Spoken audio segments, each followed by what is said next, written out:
my channel, Bake Cuisine!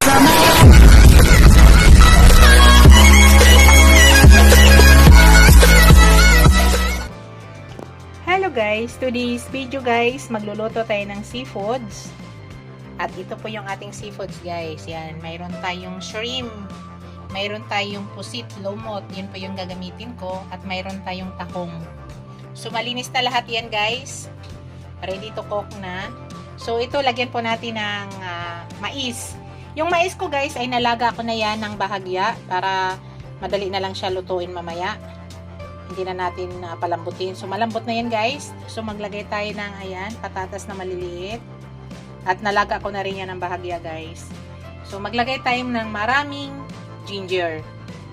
At saka sibuyas. Wala akong bell pepper, guys. Kaya, yun po yung kulang sa akin. So, okay lang yun kung ano lang yung mayroon dito. Yun na lang yung gagamitin ko. So, maglagay ako ng butter.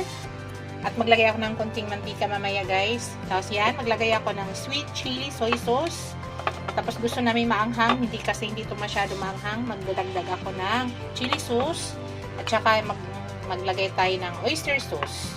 Yun po yung mga ilagay natin, guys. Tapos mamaya maglagay na lang ako ng ground black pepper.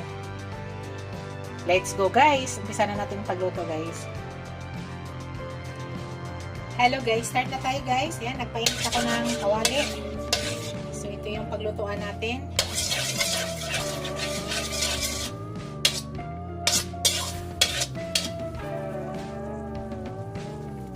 Initin muna natin. Tapos maglagay tayo ng konting oil guys. Tapos ilagay na natin yung ating butter.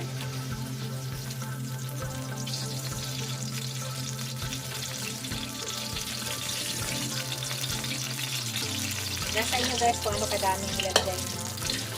Yan sa akin tama na.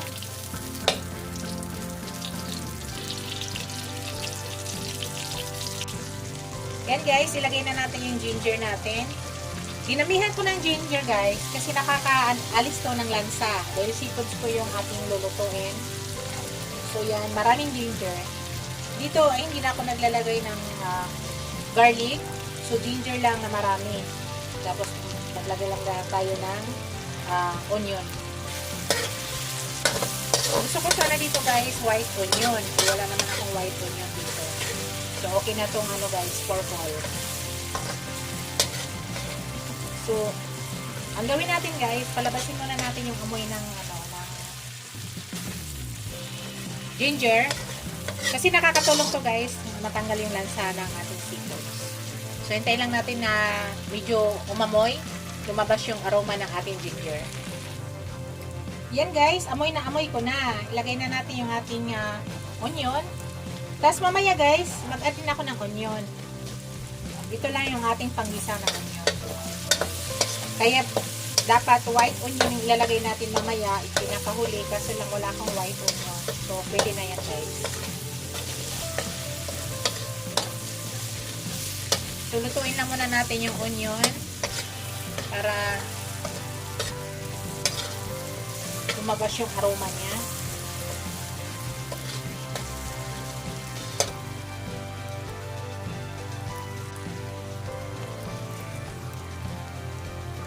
Yan guys, ang bango na. So ilagay na natin yung ating seafoods guys. Ito ay sama-sama na lahat. Sama-sama na yan lahat guys.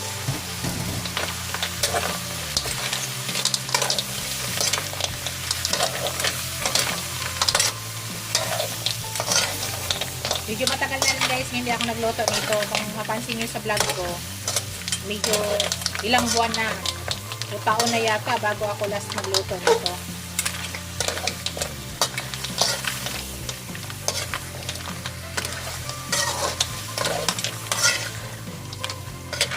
Yan. Kaya yun yung purpose natin guys, maraming ginger. Kasi nakakatulong yan dyan guys para matanggal yung lansa ng ating seafood.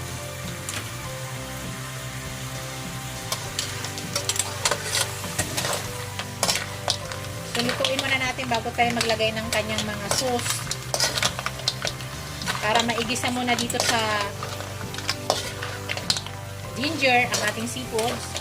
Yun po yung technique guys, para hindi malansa. At saka bukas lang siya guys, manatili lang siyang open. So bago natin lagyan ng sauce, kailangan medyo maluto muna yung seafoods. So hintay lang muna natin guys, ganyan lang muna. So mamaya i-mix na lang ulit natin yan. Dito guys, maglagay tayo ng ground black pepper para nakakatulong maalis yung lansa.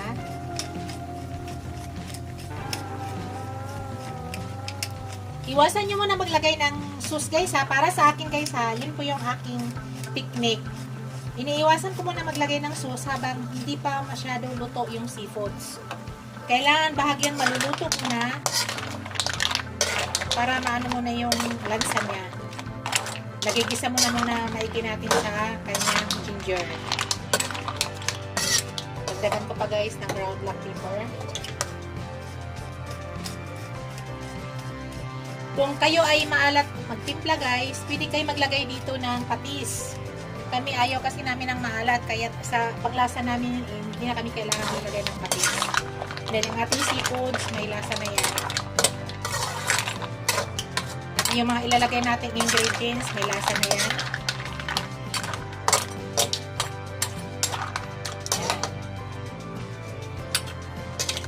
So ngayon guys, ilagay ko na yung aking mais. At saka yung aking patatas. Para umamoy na ng seafoods yung ating corn. Saka patatas.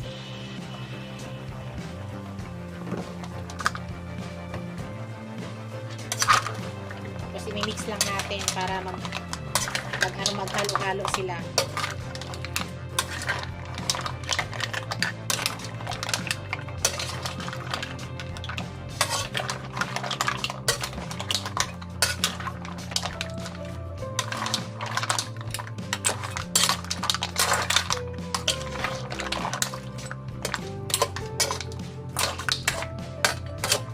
Yan. Dito guys, maglalagay na tayo ng sweet and chili sauce. Nasa inyo kung ano kadami.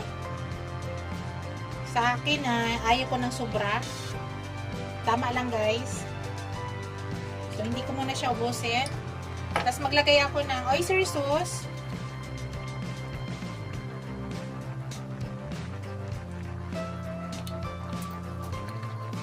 Tapos maglagay ako ng hot sauce. Ito guys, optional lang to ha. Kami mahilig kami sa maanghang, kaya naglalagay ako ng hot sauce. Pero kayo kung ayaw nyo ng maanghang, tama na yung sweet and chili. Kasi medyo mayroong nanganghang kaunti yan. Kaya ako nagdagdag ng hot sauce kasi kami mahilig sa spicy. Yan. Hayaan lang natin guys.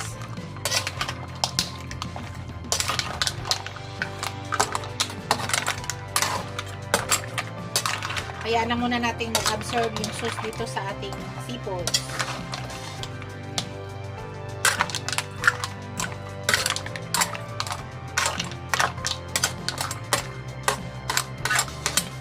Hayaan na muna natin yan. Balikan natin maya-maya guys. Manatili lang siyang bukas.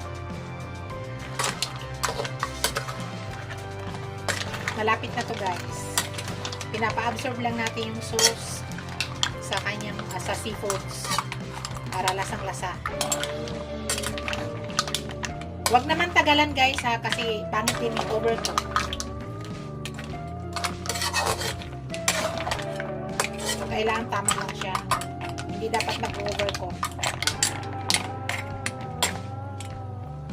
So hintay lang ulit natin yan. Hello guys, ilagay na natin yung onion natin yan na iwan. Para pangpabango. So, masarap sana guys yung white onion. Pero, okay na to guys. Pangdagdag, pabango yan. So, mayroon tayong ginisa kaninang onion yan. Naglagay ulit tayo ng bagong onion. So, hintay lang natin guys. Malapit na po tayo. Hello guys.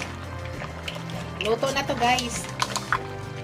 Shoutout pala sa aking mga channel members, sa aking mga subscribers, viewers, silent viewers. Maraming salamat guys sa walang sawang suporta sa aking channel. ito na yung ating mixed seafoods. Yan guys. Sarap.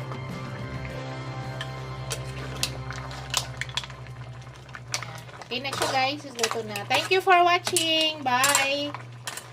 See you in my next vlog guys. Don't forget to like, comment, share, and subscribe to my channel. Bye guys!